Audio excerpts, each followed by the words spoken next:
Surfactants पढ़ने के बाद हम उसकी एप्लीकेशंस की तरफ आ जाते हैं कि इसकी टेक्सटाइल में क्या क्या यूजेज हैं। इसको बहुत गौर से समझिएगा।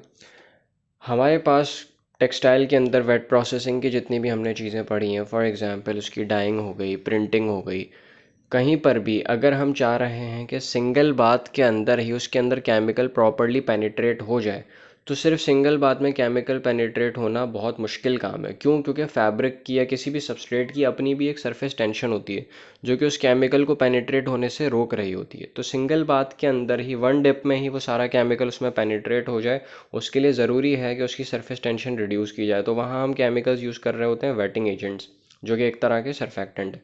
बिल्कुल इसी तरीके से आपने देखा होगा डिस्पर्स डाई अगर हम पॉलिएस्टर पे अप्लाई कर रहे होते हैं तो बगैर डिज़ोल्व करे यूजुअली हम किसी भी डाई को अप्लाई नहीं करते हैं, ठीक है, ताकि इजीली पेनिट्रेट हो जाए। डिज़ोल्व करना बहुत ज़रूरी है। लेकिन डिस्पर्स डाई कैसी होती हैं? वो इनसॉल्यूबल होती हैं, वो यूजुअली आसानी से डिज़ोल्व नहीं हो रही होती हैं। तो अगर हमने डिस्पर्स डाई को वाटर में डिज़ोल्व करना है तो हम क्या करेंगे? उसके लिए सरफेस सरफेक्टेंट्स यूज़ करेंगे। वो वाले सरफेक्टेंट्स जो उस डिस्पर्स डाई को डिज़ोल्व कर देंगे उसे हम क्या कहेंगे? डिस्पर्सिंग एजेंट कहेंगे। बिल्कुल इसी तरीके से आपने देखा होगा इंक्स यूजुअली क्या होता है कि एक ही दफ़ा अप्लाई हो रही होती हैं। इंक्स क्या होती हैं? एक तरह का सस्पेंशन होती हैं। या तो पिगमेंट्स आप लिक्विड के अंदर डिज़ोल्व कर रहे होते हो या फिर डाइस को लिक्विड के अंदर डिज़ोल्व कर रहे होते हो सस्पेंशन के थ्रू। तो वो भी एक तरह से सरफेक्टेंट के बगैर पॉसिबल नहीं है। अगर आप किसी केमिकल के अंदर फ़ोम चाह रहे हो कि वो वहाँ पे फ़ोम अपेयर हो जाए, फ़ोम मतलब वहाँ पे झाग बहुत सारा अपेयर हो जाए, requirement as per requirement, for example foam printing हम लोग कर रहे हैं कहीं पर, तो उसके लिए हमें फ़ोम स्टेबलाइज़र चाहिए होगा जो कि फ़ोमिंग एजेंट भी कहलाता है। वो भी एक तरह के सरफेक्टेंट होते हैं। यूजुअली अगर आप झाग बनाओ पानी के अंदर तो वो ज़्यादा टाइम तक नहीं रहेगा क्योंकि वो स्टेबल नहीं होता। उसकी स्टेबिलिटी मेंटेन करने के लिए भी हमें क्या चाहिए? सरफेक्टेंट। इसी तरीके से अगर किसी कपड़े के ऊपर ऑयल स्टेन लग जाए, आप पानी से धोते रहो वो नहीं निकलेगा। उस ऑयल स्टेन को वहाँ से हटाने के लिए उस ऑयल को सॉल्यूबल करना ज़रूरी है। तो उसके लिए हम डिटर्जेंट यूज़ करते हैं। डिटर्जेंट भी क्या है? एक तरह का सरफेक्टेंट। इसी तरीके से डेनिम इंडस्ट्री की अगर बात की जाए तो डेनिम इंडस्ट्री में एक बहुत बड़ा इशू है। वहाँ पर अगर आप किसी भी डेनिम वॉशिंग के अंदर अ, अगर आपने सुना हो तो उसके अंदर सबसे बड़ा इशू हमारे पास क्या है?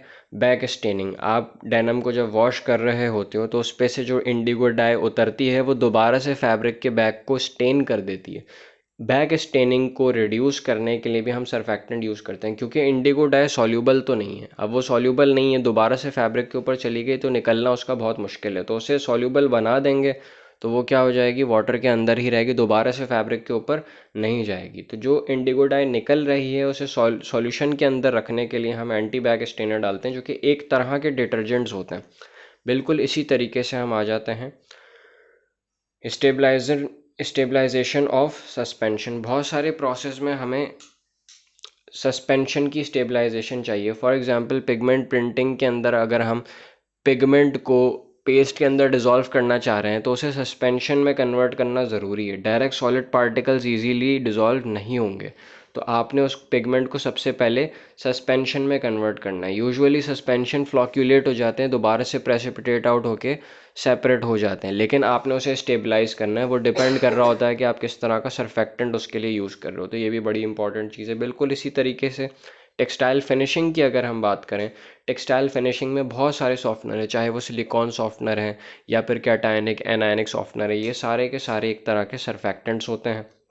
तो यहाँ पर भी एक बड़ा यूज़ है। बिल्कुल स्पिनिंग की अगर हम बात करें, धागा बनाने के प्रोसेस में हमारे पास सबसे बड़ा जो इशू आ रहा होता है वो मैनमेड फाइबर्स के साथ आ रहा होता है। उसके ऊपर स्टैटिक चार्ज डेवलप हो रहा होता है।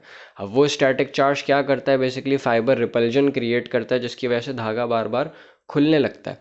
अब इस प्रॉब्लम को भी ओवरकम करने के लिए हमें क्या चाहिए? मॉइस्चर। अगर मॉइस्चर मौजूद होगा तो वहाँ पर स्टैटिक चार्ज डेवलप नहीं होगा। तो मॉइस्चर अट्रैक्ट करने के लिए भी हम सरफेक्टेंट अप्लाई कर सकते हैं। सरफेक्टेंट की जो टेल है वो फाइबर से चिपक जाएगी, पॉलिएस्टर से, और ऊपर पोलर पार्ट रहेगा। वो पोलर पार्ट हवा में मौजूद मॉइस्चर को अपनी तरफ खींचेगा जिसकी वजह से उसके ऊपर स्टैटिक चार्ज डेवलप नहीं हो पाएगा। ठीक है, तो इस तरह की बहुत सारी प्रॉब्लम्स को सॉल्व करने के लिए टेक्सटाइल में हम सरफेक्टेंट्स का इस्तेमाल करते हैं।